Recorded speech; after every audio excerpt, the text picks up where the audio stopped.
नमस्कार। संगीत समाधान में मैं मधु शुक्ला आप सभी का हार्दिक स्वागत तथा अभिनंदन करती हूँ। दोस्तों, जैसा कि मैं हर एपिसोड में आप सबसे ये बात करती रही हूँ कि हमारी जो भारतीय संस्कृति की परंपरा है वो धर्म, अध्यात्म तथा दर्शन की त्रिवेणी पर ही बसी है। समस्त सृष्टि की संरचना के बारे में जब हम विचार करते हैं तो शिव शक्ति, माया, ब्रह्म, इसके आधार पर ही हमने अपनी सृष्टि की संकल्पना की है। तो हमारा संगीत भी इससे अछूता नहीं है। हम उसी शिव शक्ति की परिकल्पना के आधार पर ही रागों के रूपों की परिकल्पना भी करते हैं। राग जो कि समस्त संगीत जो वर्तमान में प्रचलित है उसका संवाहक है। राग शब्द के बारे में मैंने पहले एक अपने अंक में बताया है संगीत समाधान में कि राग क्या है, राग कैसा है, राग किन किन तत्वों पर निर्धारित है। आज हम बात कर रहे हैं रागों के वर्गीकरण की। तो हमारे जो परंपरा में सबसे पहले जो वर्गीकरण परंपरा आती है वो है राग रागिनी पद्धति। तो राग रागिनी पद्धति में वो जो सृष्टि की संरचना का जो हमारा दर्शन था, शिव शक्ति के आधार पर या माया ब्रह्म के आधार पर सृष्टि संरचना की संकल्पना, वही संकल्पना हमारे राग रागिनी पद्धति का आधार रूप है। हम देखते हैं कि हमारे यहाँ राग से अब राग में लगने वाले स्वरों से किस प्रकार एक देह की परिकल्पना होती है। जैसा कि हमने देखा है कि हर राग में लगने वाले स्वर अपने भिन्न भिन्न तरह से प्रयोग होकर एक आकार लेते हैं। तो उसे हम सांगीतिक भाषा में कहते हैं कि स्वर देह का निर्माण करते हैं। और वो स्वर देह जो स्वर से आकृति बनती है वो राग देह है। और वो राग देह निर्मित होने की जो परिकल्पना है वो भावमय रूप से है। यानी स्वर देह से एक भाव देह का निर्माण हुआ और उस भाव देह को हमने पुरुष माना, स्त्री माना और इस तरह से हमने राग और रागिनी की परिकल्पना की। इतना ही नहीं, हम दोनों के मेल से भी रागों की उत्पत्ति मानते हैं, जो कि एक नई धारा, बहुत ही भावुक परिकल्पना है। आप देखिए हमारे संगीत की कि उसमें माना गया कि वो नपुंसक जाति के राग भी होते हैं। तो इस प्रकार राग रागिनी और नपुंसक जाति के रागों को आधार मानकर हम राग रागिनी की व्याख्या करेंगे। तो राग रागिनी सर्वप्रथम जब हम देखते हैं राग की बात, तो सबसे पहले मतंकृत बृहद्देशी जो 7वीं और 8वीं शताब्दी का ग्रंथ माना गया, वही राग की परिकल्पना थी और एक राग ग्राम राग, भाषा राग, देशी राग, इस रूप में एक वर्गीकरण का सूत्रपात हो चुका था।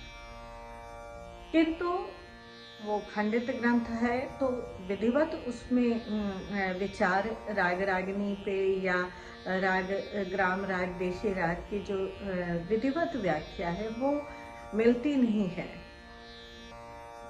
तो हमें सबसे पहले जो ग्रंथ मिला संगीत मकरंद, उसमें राग रागिनी वर्गीकरण की चर्चा आती है, जिसे नारद ने लिखा। और वो नारद कौन से थे?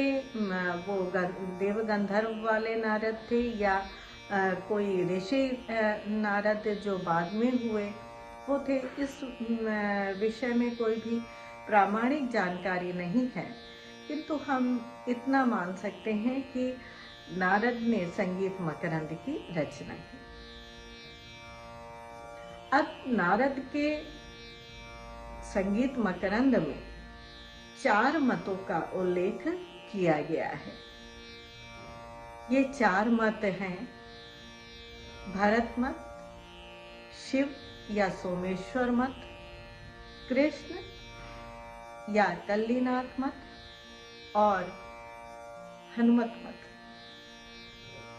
इन चारों मतों में भैरव, श्री और मेघ ये कॉमन राग माने गए हैं, किंतु रागिनियों के आधार पर जो परिकल्पना है वो अलग अलग ग्रंथकारों की अलग अलग परिकल्पना की है। अब जब स्त्री पुरुष रागों की बात हो रही है तो सर्वप्रथम हमें नारद ने जो रसों के साथ इनका संबंध जोड़ा है उसके बारे में जानना होगा। रौद्रे अद्भुते तथा वीरे पुरुषहि परिणीयते श्रृंगार हास्य करुण स्त्री रागश्चैव प्रभीयते भयानके च विभत्से शांते गायन नपुंसके। अर्थात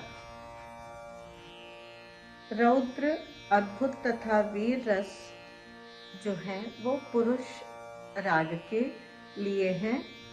श्रृंगार, हास्य, करुण रस स्त्री राग के लिए हैं। भयानक, विभत्स तथा शांत रस नपुंसक रागों के लिए माने गए हैं। राग रागिनी विवेचन के लिए संगीतोपनिषद सारोद्धार नामक ग्रंथ पाया गया और जिसमें 6 राग 36 रागिनियों की चर्चा मिलती है। इसके अलावा पुंडरीक विट्ठल का जो ग्रंथ है रागमाला, उसमें भी 5 राग 30 रागिनियों की चर्चा मिलती है। तो हम उसकी जो परिकल्पना है राग रागिनी वर्गीकरण की, उसके लिस्ट को हम देखेंगे तो हम समझ में आएगा कि किस किस राग की कितनी भार्याएं और कौन कौन सी भार्याएं मानी गई हैं। शिवमत राग की जो रागिनियां मानी उसके बारे में हम जानते हैं। शिवमत में पहला राग श्री माना गया और उसकी रागिनी मानी गई मालश्री, त्रिवेणी, भोरी, केदारी, मधुमाधवी और पहाड़िका। दूसरा राग बसंत, जिसकी रागिनी मानी गई देशी, देवगिरी, वरारी, तोड़िका, ललिता और हिंडोली। तीसरा राग माना गया भैरव, जिसकी रागिनी थी भैरवी, गुर्जरी, रामकिरी, गुणकिरी, बंगाली और सैंधवी। इसके बाद राग आता है पंचम। पंचम की जो रागिनी है वो है विभाषा, भूपाल, कर्नाटी, नरहंसिका, माधवी और पटमंजरी। बृहन्नाट ये 5वां राग माना गया, जिसकी रागिनी है कामोदी, कल्याणी, आभीरी, नाटिका, सारंगी और नटहंबीरा। इसके बाद छठवां राग है मेघ। मेघ राग में जो रागिनी है वो है मल्लारी, सोरठी, सावेरी, कौशिकी, गांधारी और हरश्रृंगार। ये शिव मत के अनुसार 6 राग 36 रागिनियां हैं। अब हम देखते हैं कि भरत मत के अनुसार 6 राग रागिनियां कौन सी हैं। तो भरत मत में जो भैरव राग की रागिनियां मानी गई हैं वो हैं मधु माधवी, ललिता, वराटी, भैरवी और बहुरी। दूसरा राग माना है मालकोश। मालकोश की रागिनी है गौरी, विद्यावती, तोड़ी, खंभावती और कुसुमा। तीसरा राग मानते हैं हिंडोल। हिंडोल की जो रागिनी है वो है रामकली, मालवी, देवारी, आसावरी और केकी। इसके बाद चौथा राग माना है दीपक। दीपक की जो रागिनियां हैं वो केदारी, गौरी, रुद्रावती, कामोद और गुर्जरी। ये दीपक राग की रागिनियां हैं। राग श्री 5वां राग माना इन्होंने। उसकी रागिनी सैंधवी, काफी, ठुमरी, विचित्रा और सोहनी। ये 5वां राग था। और 6वें राग मेघ की रागिनियां हैं मल्लारी, सारंग, देशी, ललित वल्शा और कान्हड़ा। कृष्ण और कल्लीनाथ मत जो आता है उसमें 6 राग 36 रागिनियां मानी गई और पहला राग माना गया श्री, जिसकी रागिनी है गौरी, कोलाहल, धवला, परिराजी, मालकौस और देव गांधार। इसके बाद राग बसंत, जिसमें अंधाली, गुड़कली, पटमंजरी, गौड़किरी और देवसार तथा थाकी ये रागिनियां मानी गई। तीसरा राग माना भैरव, जिसकी रागिनी है भैरवी, गुर्जरी, बिलावली, बिहार, कर्नाट और कान्हड़ा। चौथा राग मानते हैं पंचम, त्रिवेणी, हस्ततरे तहा, अहिरी, कोकम, केदारी और आसावरी इसकी 6 रागिनियां हैं। इसी प्रकार अगला राग माना नट नारायण और उसकी रागिनी है शिवंकी, त्रिशंकी, पूर्वी, गांधारी, रामा और सिंध मालवी। मेघ राग की 6 रागिनियां मानी हैं बंगाली, मधुरा, कामोद, धनाश्री, देवतीर्थी और दीवाली। इस हनुमत मत है। हनुमत मत में 6 राग और 30 रागिनियां मानी गई हैं। सबसे पहले राग माना भैरव, जिसकी मध्यमाधि, भैरवी, बंगाली, कर्नाटिका और सैंधवी ये 5 रागिनियां मानी। दूसरा राग माना कौशिक, जिसमें तोड़ी, खंभावती, गौरी, गुणकिरी और कुकुब ये 5 रागिनियां मानी। तीसरा हिंदोल, जिसमें बेलावली, रामकिरी, देशाख्या, पटमंजरी और ललिता ये 5 रागिनियां मानी। चौथा दीपक राग, जिसकी केदारी, कान्हड़ा, देशी, कामोदी और नाटिका ये 5 रागिनियां मानी। 5वां राग है श्री, जिसकी बासंती, मालवी, मालश्री, धनासिका और आसावरी ये 5वीं रागिनी मानी। छठवां राग मेघमाना, जिसकी रागिनी है मल्लारी, देशकारी, भोपाली, गुर्जरी और टंका। इसके अतिरिक्त ये हमें पुंडरीक विट्ठल और रागार्णव, ये भी दो मतांतर मिलते हैं राग रागिनियों के संदर्भ में। तो पुंडरीक विट्ठल ने 6 राग और जिसकी 5-5 रागिनियां मानी हैं। इनका पहला राग है शुद्ध भैरव, जिसकी धनाश्री, तोड़ी, सैंधवी, मारवी और आसावरी, ये 5 रागिनियां मानी। दूसरा राग माना है हिंडोल, भूपाली, बसंती, तोड़ी, पट मंजरी और तुनष्क तोड़ी, ये 5 रागिनियां मानी। तीसरा राग इन्होंने माना देशकारी। इन्होंने रामगिरी, बहुली, देशी, जैताश्री और गुर्जरी, ये 5 रागिनियां मानी हैं। चौथा राग माना इन्होंने श्री, जिसकी रागिनी है गौड़ी, गुणकिरी, राम किंकरी और गुणकरी।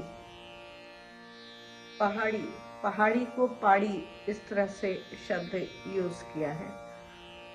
इसके बाद 5वां राग आता है शुद्ध नाट, जिसकी मालवश्री, देवाश्री, देवकी, मधुमाधवी, अहिरी, ये 5 रागिनियां मानी हैं। छठवां राग इन्होंने माना नट नारायण, जिसकी रागिनी है बेलावली, काम्बोजी, सावेरी, गुर्जरी और सौराष्ट्री। तो ये पुंडरीक विट्ठल ने जो रागमाला ग्रंथ लिखा, उसमें राग रागिनी का परिचय दिया है। इसके बाद रागार्णव मत, इन्होंने भी कोशिश करी कि राग रागिनी का वर्गीकरण कुछ इस तरह से करें कि जो मतभेद है वो मिटे। तो ये इनकी दृष्टि रही और इन्होंने 6 राग जिनकी 30 रागिनियां मानी। तो सबसे पहला राग माना भैरव, जिसमें बंगाली, गुणकिरी, मध्यमादी, बसंत और धनाश्री की बात की रागिनियों के रूप में। दूसरा राग पंचम इन्होंने माना, जिसमें ललिता, गुर्जरी, देशी, वराड़ी और रामकिरी, ये 5 रागिनियां मानी। तीसरा राग नट था, जिसकी रागिनी थी नारायण, गांधार, सालग, केदार और कर्नाट, ये 5 रागिनियां मानी। इसके बाद जो चौथा राग था वो था मल्हार, जिसमें मेघ मल्लारिका, मालव कौशिक, पट मंजरी, आसावरी तथा मेघ, इस तरह से करके उनकी रागिनियां मानी गई। अब हमने देखा कि मेघ राग जो है वो राग के रूप में भी आया है और यहाँ पर रागिनी के रूप में भी। जो 5वां राग इन्होंने माना वो है गौड़ मालव। इसकी हिंडोल,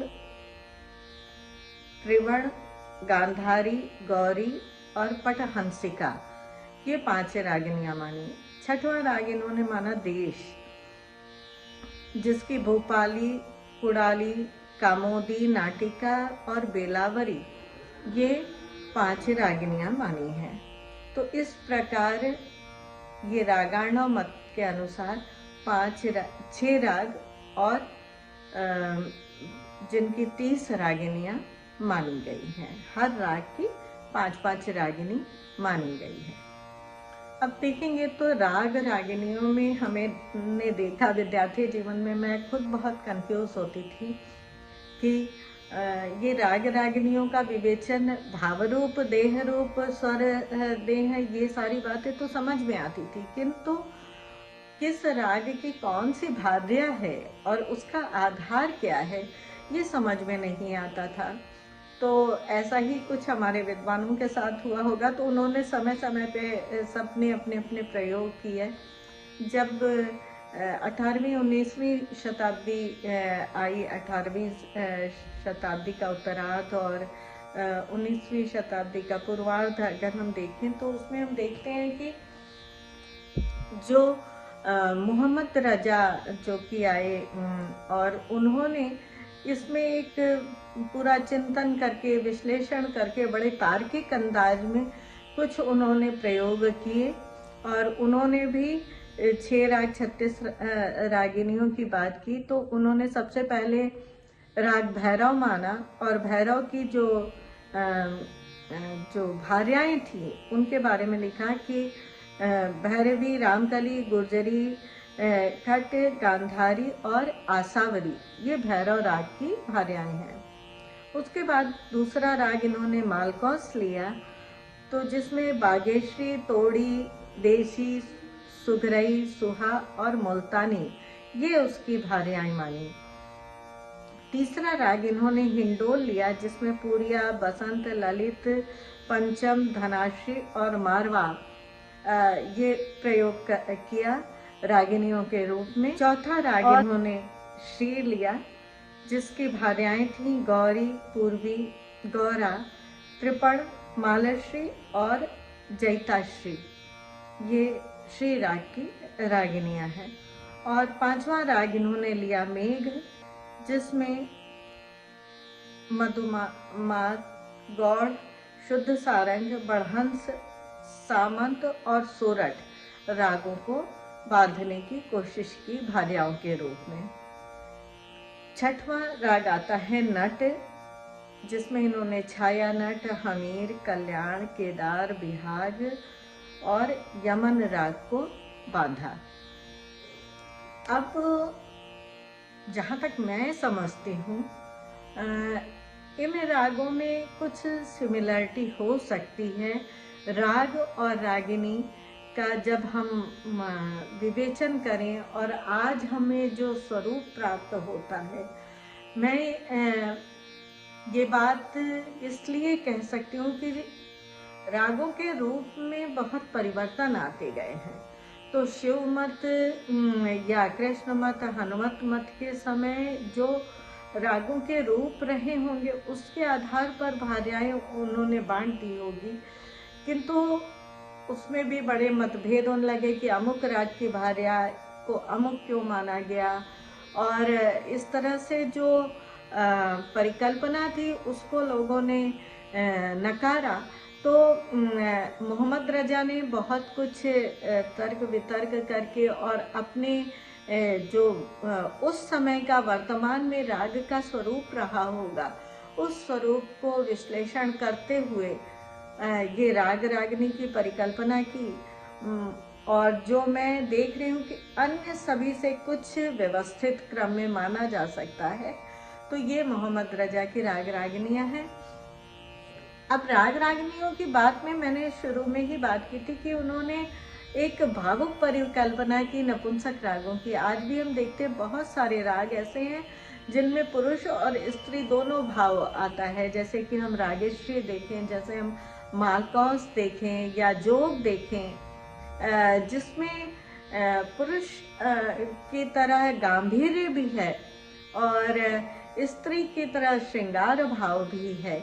तो वो जो नाजुक और जो गांधीर्य का दोनों का सम्मिश्रण करके गाने की परंपरा है और बहुत सारे रागों में दिखाई देती है, तो वो सारे राग नपुंसक श्रेणी के राग माने जा सकते हैं। और इसके बाद हम लोगों ने देखा कि रागों के पारिवारिक वर्गीकरण का सूत्रपात हुआ, जहाँ पे राग के पुत्र, पुत्र वधुएं और राग के पौत्र, इसकी भी कल्पना की गई। एक जैसे परिवार होता है कि एक मुख्य राग है, उसके पुत्र राग के रूप में कल्पना की गई और उसकी पुत्र वधु की कल्पना की गई, उसके बाद उसके पौत्र की परिकल्पना की गई। तो ये एक हमारे भारतीय संगीत में भी जैसे एक समाज में परिवार होता है, उस तरह से परिकल्पना करके रागों के परिवार की भी कल्पना की गई। मगर राग रागिनी के विषय में बहुत जो मतभेद हुआ और एक तरह से कहा जाए कि इस परंपरा का जो राज शुरू हुआ, उसमें ये समस्या सबसे बड़ी यही आई कि जो भी बातें थीं उसका लिखित प्रमाण कहीं नहीं था। और लिखित प्रमाण न होने के कारण जो पूरी कल्पना के आधार पर जो तथ्य रखे गए, उन तथ्यों को समाज ने नकारा। हमारी आने वाली पीढ़ी आज के तथ्यों को नकार सकती है। तो इस तरह से जो वहाँ पर कि अमुक राग है, तो ये कहा गया कि यही राग क्यों माना, तो अमुक राग की ये रागिनी है, तो कैसे रागिनी मानने का आधार क्या है। और कुछ मतभेद तो हमें खुद दिखाई देते हैं कि जैसे अगर भैरव की बात की जाए तो भैरव की रागिनी भैरवी अगर कही जाती है तो नाम से तो भैरव भैरवी समझ में आता है, किंतु जब उसके स्वरूप पर आप तात्विक विश्लेषण करते हैं तो उस राग में बहुत भिन्न दिखाई देता है कि उस राग का स्वरूप बिल्कुल डिफरेंट है। भैरव बिल्कुल गंभीर प्रकृति का राग है और जो भैरवी है वो सदा सुहागिनी कहा जाता है, जिसमें कि हर तरह के रूप दिखाई देते हैं। भैरव बिल्कुल आध्यात्मिक है, बिल्कुल भक्ति प्रधान उसकी गायकी है, उसमें गांभीर्य है, भक्ति है और उसमें रौद्र का भी आता है, क्योंकि शिव का रूप माना जाता है, तो शिव का एक रूप रौद्र भी था, तो उस वो भाव भी उसमें कहीं कहीं दृष्टिगोचर होता है। और वही जब हम भैरवी की बात करें तो भैरवी में माधुर्य है, कोमलता है, उसके में एक विरह वेदना भी है, उसके में श्रृंगार भी है। तो ऐसे में भैरव की स्त्री पुरुष मतलब भैरव की भार्या को भैरवी को मानने का आधार क्या है, ये बातें थोड़ा तार्किक रूप से सही नहीं मानी गई, किंतु एक ये भी सिद्धांत आया कि एक राग की भार्या अगर भैरव की जैसे भार्या भैरवी है तो पुरुष का जो एक स्वरूप होता है और स्त्री के रूप में परिवर्तन होता है उसके आकार में, तो इस तरह से हम रागों का आधार भी जो ले रहे हैं वो एक गांधीर्य पुरुष रूप में व्यक्ति है और उसकी भार्या कोमलांगी श्रृंगार से परिपूर्ण इस तरह की है। तो ये सारे आधार भी माने जा सकते हैं, किंतु उसका लिखित कोई भी प्रमाण नहीं है। जब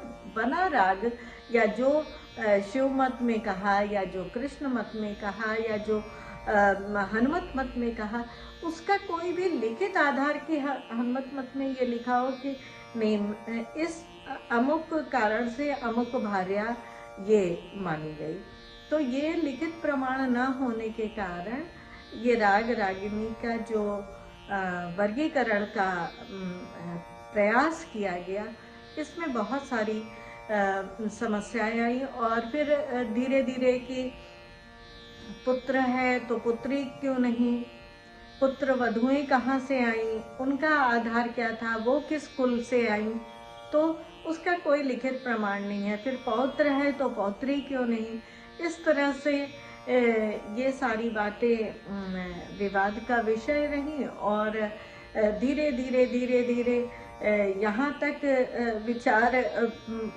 में विरोधाभास होता रहा कि राग रागिनी का प्रभाव आज के समय में बहुत कम हो गया और उस वर्गीकरण को तो लोगों ने पूरी तरह से नकार ही दिया। किंतु मैं अब एक बात बिल्कुल स्पष्ट रूप से कहूंगी कि हम राग रागिनी वर्गीकरण को माने या ना माने, किंतु हम रागों को पुरुष राग के रूप में और स्त्री राग के रूप में देखकर आज भी गाते हैं।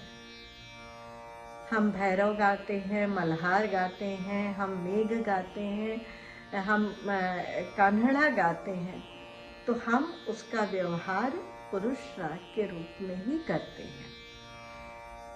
हम उसमें मीण गमक, उसमें आवाज का गांभीर्य, हम उसमें एक पुरुषोचित जो गुण राग का होना चाहिए उसका बर्ताव करते हैं। और वही जब हम भैरवी गाते हैं, हम तोड़ी गाते हैं, तो हम स्त्री भाव की परिकल्पना करते हैं। राग बागेश्वरी गाते हैं, मालगुंजी गाते हैं, तो हम एक स्त्री भाव रूप उसमें देखते हैं। तो हम कहकर तो नहीं, किंतु करके हम पुरुष और स्त्री रूप की परिकल्पना के आधार पर राग का विस्तार करते हैं। तो जो हमारी आध्यात्मिक चेतना उस समय में राग वर्गीकरण के समय में थी, वो आध्यात्मिक चेतना आज भी हमारे गायन में, वादन में और हमारे राग के प्रस्तुतिकरण में दिखाई देती है। इसी आधार पे हम राग रागिनी की चर्चा करें तो अधिक मुझे लगता है कि सही होगा, और इसी आधार पर हम विस्तार करें तो रस प्रतीति संभव है। अगर आपका कुछ अलग विचार आता है तो मैं उसका स्वागत करूंगी। नमस्कार।